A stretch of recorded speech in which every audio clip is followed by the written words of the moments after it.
Hi everyone. Here in this video, we would like to talk about Kirchhoff's first law in current electricity, which is also called as Kirchhoff's current law or shortly called as KCL.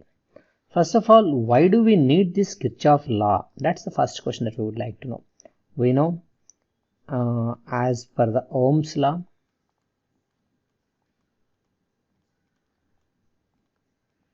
more the potential difference that you give across any given points, more the current flows. Proportionality can be eliminated with a constant called as resistance. That resistance is not dependent on V and I, rather it depends on physical dimensions and the nature of the material. Thus V equal to IR is popularly known as Ohm's law, which is useful to measure the current when the current is passing through a given wire. So it helps in finding currents in simple circuits. But sometimes the circuits will become complex, right? In that case, if there are multiple junctions, there are multiple resistors, multiple sources, applying this Ohm's law becomes practically a little difficult. That's why we use Kirchhoff's law there. Kirchhoff has two laws. Among them, the first law is called as Kirchhoff's current law, which is also called as a Kirchhoff's junction law, which deals about the current at a junction.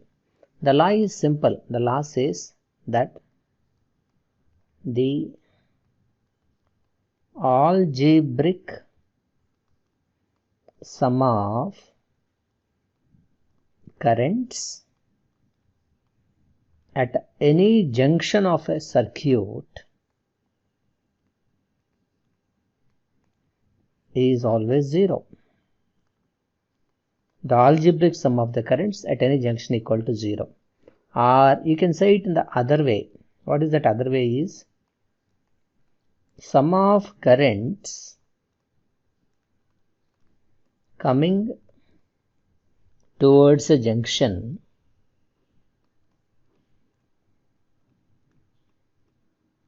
so there are certain currents coming towards a junction, that must be the sum of currents leaving the junction.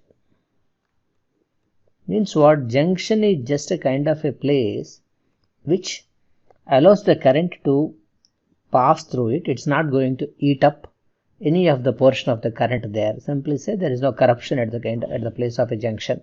Whatever it comes towards it, it will simply leave it. What do you mean by it? Let me try to explain. So imagine this is a junction in a circuit. So there are certain currents coming towards it, I1, I2, I3. These three are the currents coming towards the junction.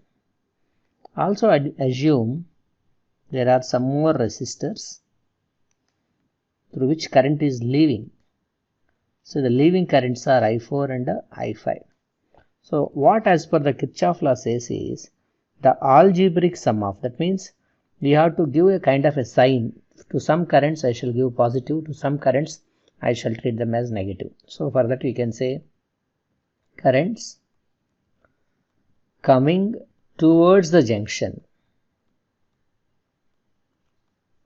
can be treated as positive.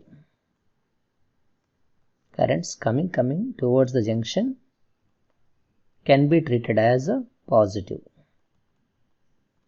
And the currents leaving the junction can be treated as negative. That is that simple. Currents coming towards the junction is treated as positive. Currents leaving the junction can be treated as negative. So look at the diagram. I1 is the current coming towards the junction. I2 is the current coming towards the junction. I3 is the current coming towards the junction. But if you look carefully, I4 is leaving a junction. I5 is also leaving a junction. So as per this notation, currents coming towards the junction shall be treated as positive. Plus I1, plus I2, plus I3. Leaving the junction, I4 minus I5 equal to 0. That's the meaning of the the algebraic sum of the currents at any junction is equal to 0. Or you can apply this statement, the other statement. What is that? Sum of the currents coming towards a junction. So what are the currents coming towards a junction? I1 is coming, I2 is coming, I3 is coming. So their sum is I1 plus I2 plus I3 equal to the sum of the currents that are leaving the junction. Who are leaving the junction? I4 and I5. In fact, this and this are not different, both are same.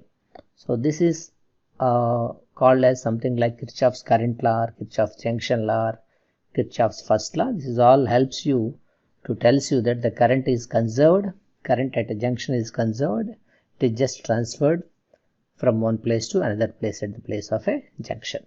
So, let me try solving a simple problem, basing on this concept, right? So, let me scroll up a little to take up a small problem here.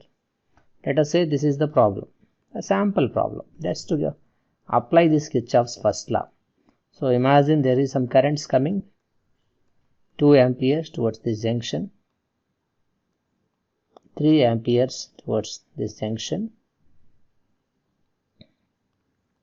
6 amperes towards this junction. Imagine there are some other currents leaving the junction, say 5 amperes. There is another wire with a known resistance. There is some current leaving. How much is that current is the kind of a question that is asked to you. So you can apply the Kirchhoff's first law. What is that law? Sum of the currents coming towards a junction is sum of the currents leaving the junction. Look at this. Look at the symbol. This is the current coming towards a junction. This is the current coming towards a junction. This is the current coming towards a junction. So what's the sum of the currents? This plus this plus this. So 2 ampere plus 3 ampere plus 6 ampere is the sum of the currents leaving a junction. One current that is leaving this junction is 5 amperes. Other current that is leaving a junction is not known for me. I, that's what I have to calculate. So 2 plus 3 is 5. 5 plus 6 is 11 equal to 5 plus 5. So I is equal to 11 minus 5. So that's nothing but equal to 6 amperes. So at the unknown wire, the unknown current must be equal to 6 amperes. This we can calculate basing on the first law called as Kirchhoff's first law. This is how we can solve the problem, right? So Kirchhoff's first law simply tells you that the algebraic sum of currents at any junction equal to 0, or sum of the currents coming towards the junction is the sum of the currents leaving the junction. That's it. Thank you for watching.